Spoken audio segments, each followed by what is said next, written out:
দুষ্টতান্ত্রিক, তুই যাই করিস না কেন, আমি তোকে আমার জাদুর কাঠি কখনোই দিব না।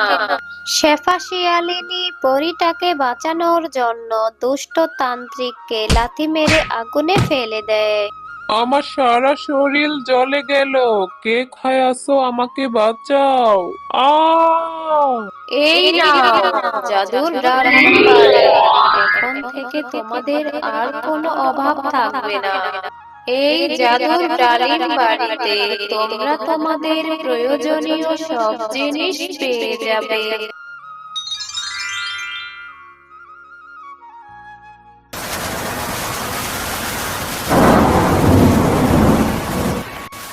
মা, বাইরে তো আজ অনেক বৃষ্টি হচ্ছে। হ্যাঁ রে মা মিনা, বৃষ্টি দেখে তো মনে হচ্ছে এবার অনেক বন্যা হবে। কি বলছো মা, বন্যা হবে?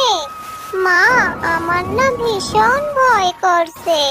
মা, দেখো বাহিরে কিভাবে বিদ্যুৎ চমকাচ্ছে।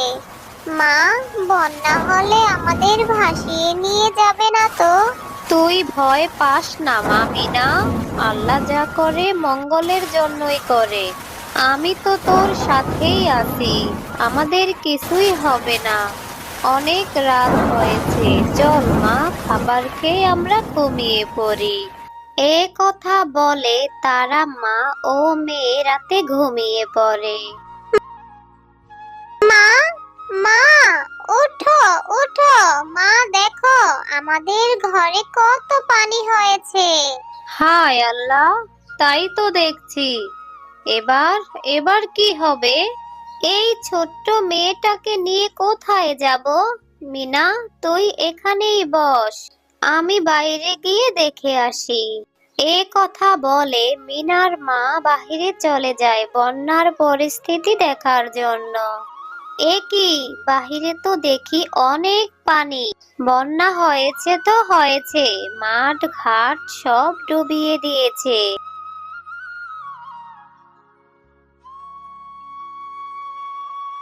মা মিনা, এই বন্যায় অনেক পানি হয়েছে, বন্যার পানিতে পুরো গ্রাম তলিয়ে গিয়েছে। সে কি মা, তাহলে আমাদের কি হবে? পানি এভাবে বাড়লে সেই পানিতে তো আমরা ডুবে যাব মা। মা মিনা, যেভাবে পানি বাড়ছে আমাদের ঘরে থাকা ঠিক হবে না রে মা। চল মিনা, আমরা বাহিরে ঘরের চালে আশ্রয় নেই।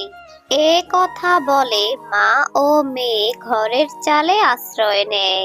মা, আমরা থাকার জন্য তো একটা আশ্রয় পেলাম, কিন্তু মা, আমরা এখন খাবো কি? আমার খুব খিদে পেয়েছে মা। মারে, এখন তো আমাদের কাছে খাওয়ার মতো কিছু নেই, তবে কিছু শুকনো মুড়ি আছে। তুই এখন কষ্ট করে এগুলি খেয়ে নে মা। ঠিক আছে মা, চলো তুমি আর আমি মিলে মুড়ি খাই। না রে মা, আমি এখন খাবো না, তুই খেয়ে নে। আমার এখন খিদে পাইনি, আমি পরে খেয়ে নিব।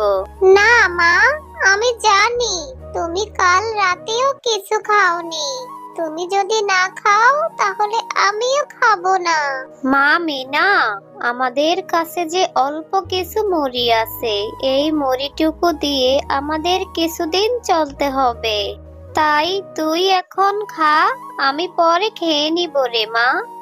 আচ্ছা ঠিক আছে মা। এভাবে মা ও মেয়ের ওই দিন কেটে যায়।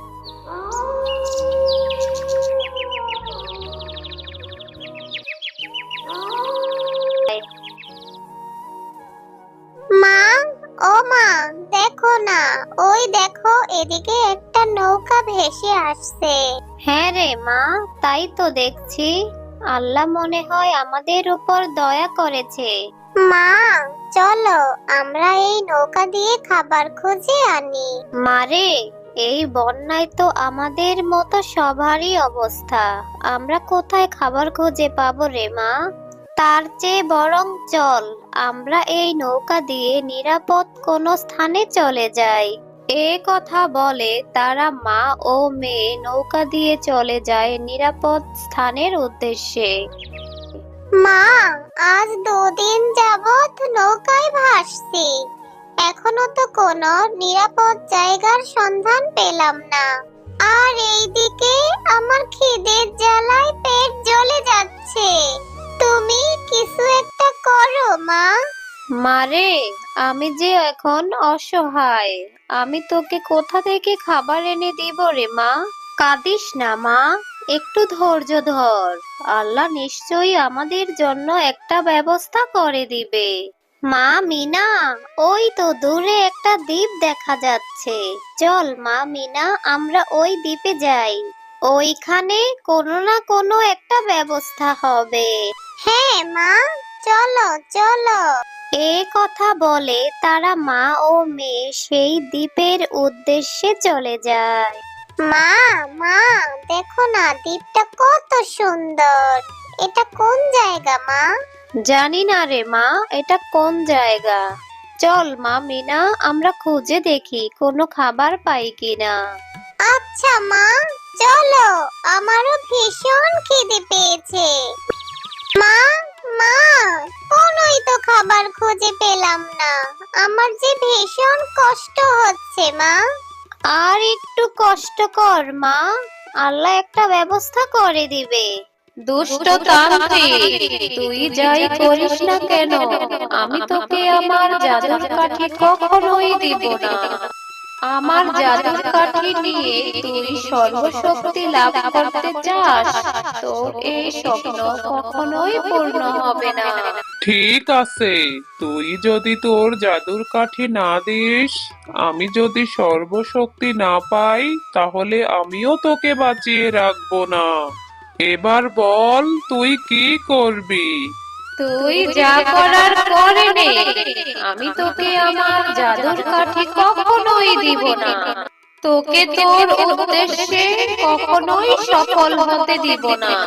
মা, মা, ওই দেখো, একটা তান্ত্রিক একটা পরীকে আটকে রেখেছে। আর ওই পরীটার জাদুর কাঠি চাইছে। আমাদের ওই পরীটাকে বাঁচাতে হবে মা, না হলে ওই দুষ্ট তান্ত্রিক ওই পরীটাকে মেরে ফেলবে মা। হ্যাঁ রে মিনা, তুই ঠিকই বলেছিস। আমাদের ওই অসহায় পরীটাকে বাঁচাতে হবে। তুই এখানেই দাঁড়া, আমি দেখি আমি কিভাবে পরীটাকে বাঁচাতে পারি। হ্যাঁ মা, যা করার তাড়াতাড়ি করো, কিন্তু সাবধান, ওই দুষ্ট তান্ত্রিক তোমারও ক্ষতি করতে পারে। এরপর শেফালি শিয়ালিনী পরীটাকে বাঁচানোর জন্য দুষ্ট তান্ত্রিককে লাথি মেরে আগুনে ফেলে দেয়। আমার সারা শরীর জ্বলে গেল, আমাকে বাঁচা। আমি আর কখনো কারো ক্ষতি করব না, আমাকে ছেড়ে দে। আমার সারা শরীর জ্বলে গেল। আ তোমাকে অনেক অনেক ধন্যবাদ, তোমরা আমার জীবন বাঁচিয়েছো। তোমরা যদি আজ আমাকে না বাঁচাতে, তাহলে অনেক বড় অঘটন ঘটে যেত। কিন্তু তোমরা এই নির্জন দ্বীপে কেন এসেছো? তারপর শেফালি শিয়ালিনী তাদের সাথে ঘটে যাওয়া সমস্ত ঘটনা পরীকে খুলে বলে। তোমাদের কথা শুনে আমার ভীষণ কষ্ট হচ্ছে। তোমরা যেহেতু আমার জীবন বাঁচিয়েছো, তাই আমি তোমাদের উপকার করতে চাই। এই নাও জাদুর বাড়ি। এই বাড়িতে তোমরা তোমাদের সমস্ত কিছু পেয়ে যাবে। এই বাড়িতে তোমরা তোমাদের প্রয়োজনীয় সব জিনিস পেয়ে যাবে। এখন থেকে তোমাদের আর কোনো অভাব থাকবে না। তোমরা এখন থেকে এই জাদুর ডালের বাড়িতে সুখে শান্তিতে বসবাস করতে পারবে। তোমাকে অনেক অনেক ধন্যবাদ পরী। তোমার এই উপকারের কথা আমি কখনোই ভুলবো না। এরপর পরী তাদের কাছ থেকে বিদায় নিয়ে সেখান থেকে অদৃশ্য হয়ে চলে যায়। মা, এখন থেকে আমাদের যা ইচ্ছা তাই খেতে পারবো। এখন থেকে আমাদের আর কোনো অভাব থাকবে না। হ্যাঁ রে মা, এতদিনে আল্লাহ তাআলা আমাদের উপর মুখ তুলে তাকিয়েছে। আল্লাহর কাছে লাখো কোটি শুকরিয়া।